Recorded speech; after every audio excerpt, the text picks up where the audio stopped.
Hey, how y'all doing? I'm Ragivah Mahdi, and this is 10 minutes or less with Ragivah Mahdi.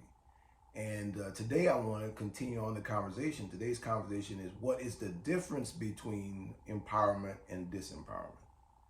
What is the difference between empowerment and disempowerment? Let's talk about some of the manifestations of disempowerment. When you're disempowered, you usually experience depression. When you're disempowered, you do a lot of self-censoring. You do a lot of self-sabotaging. And in fact, when you're disempowered, you inflict you have a lot of what we call self-inflicted wounds, where the source of your daggers are coming from you because the thoughts that you're thinking are not on your side, right? Whereas on the other side, on the empowerment side, the thoughts that you think, because you have a perspective that you have the power already, the thoughts that you think inside your head are in alignment with, and they are supporting you in the achieving of what you desire. All right. So they manifest as, in terms of the opposite of depression, would be to be excited and looking forward to your life. Instead of self-censorship, you're cooperating with yourself, and you're not editing what you think in your mind before you say it. You're allowing yourself the freedom to get into flow. Right? And instead of sabotaging yourself, you are actually like so supportive. You are your best friend. It's such a beautiful thing to be empowered. And all I'm saying is that you were saying, I once was disempowered, but now I'm empowered. Like the song, I once was lost, but now I'm found. The word empowerment would not have any real purchase to it if it weren't for disempowerment. And if it weren't for empowerment, disempowerment would not have any purchase either. Those two words are born out of comparison based upon coming from a state of oppression, whether it be physically oppressed, spiritually oppressed, or mental oppression.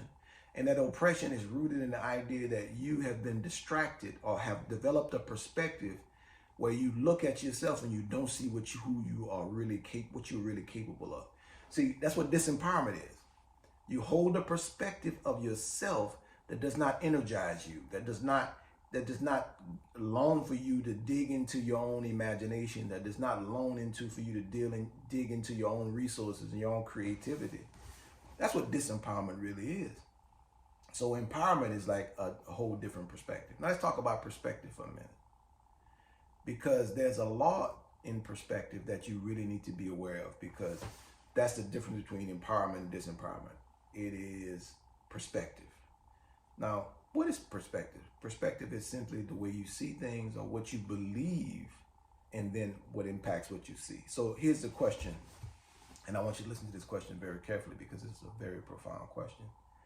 Question is, do we see what we see, or do we see what we think we see? Let me say it again. Do we see what we see, or do we see what we think we see? Like when you look at a person and you start making judgments and whatnot in your mind immediately when you see him, are you actually seeing what you're seeing? Or is it the thoughts that you're thinking that is like the filter that's giving you what you see? The answer to that question is simple. You are seeing what you think you see. Just like race. Race biologically is not real enough at least.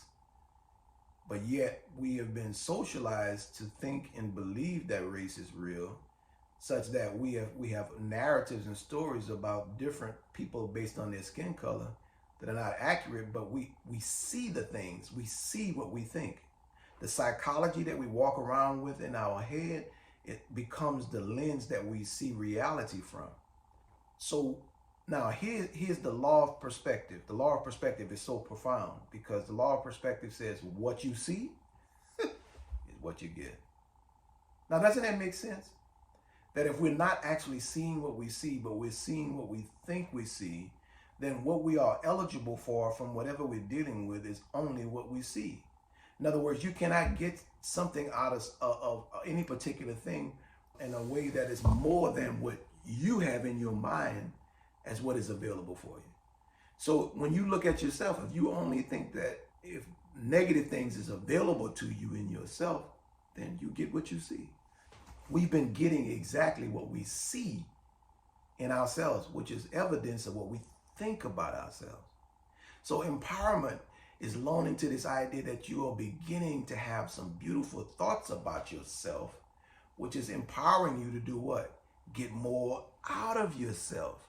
Some of us have been wasting ourselves for half of our lives, more than half of our lives, because the perspective that has been developed in us from childhood, by our environment, by the people in our lives sometimes, just by society, where we see ourselves from the way society wants us to see ourselves. And society may think that because of your skin color, you ain't shit. And so if you develop the perspective, if you start seeing yourself from the thoughts that society has taught you to think about yourself, you're an angry black woman, and you always in this, that, and the other. If you adopt that narrative, if you buy into that narrative, then you've bought into a perspective that blocks you and prevents you from having access to the power that lies within yourself. You are a bad motor scooter. You just don't realize it, because the perspective that you hold of yourself, meaning what you've been taught to think, what you're seeing yourself through, the lens you're seeing yourself through, is preventing you from having all access to your greatness, right? So empowerment is you having a perspective where you see just how wonderful you are. You see your creative genius, you see your originality, you see your uniqueness, and you know that you are a one of a kind. So because you are one of a kind, you have things, you have a way of doing things that no one else will do.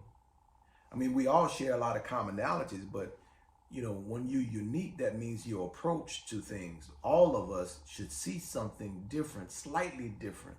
And that slightly different view that we hold is what gives each of us an edge. And in the marketplace, the edge it gives us something to bring to the marketplace.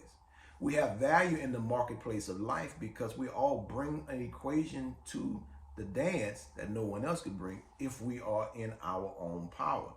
In other words, if we are being our authentic self.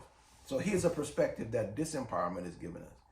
Disempowerment has given us the perspective that being authentic is a problem.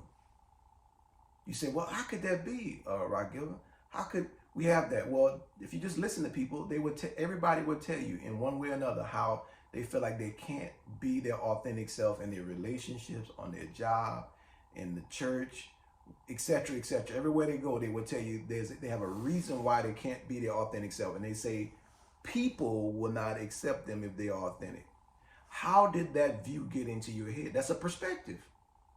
That's not real. It's a perspective.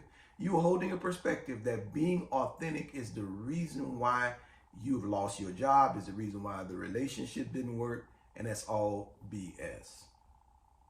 Yes, it's a lot of BS. That's all a perspective. That's a view. That's an angle of looking at authentic. But here's a question that we asked at the Soul Focus group. Have you ever seen an inauthentic person solve a real problem? I'll wait. Have you ever seen a person that is inauthentic solve a real problem?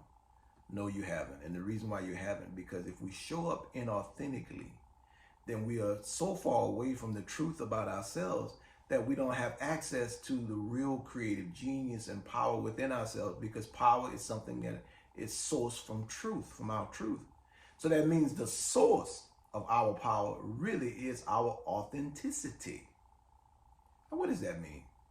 Let me give you just a plain English version. Authenticity means your word and your actions and your outcomes, they match. And usually people just say your words and your actions. No, it's more than that. Your words, your actions, and your outcomes.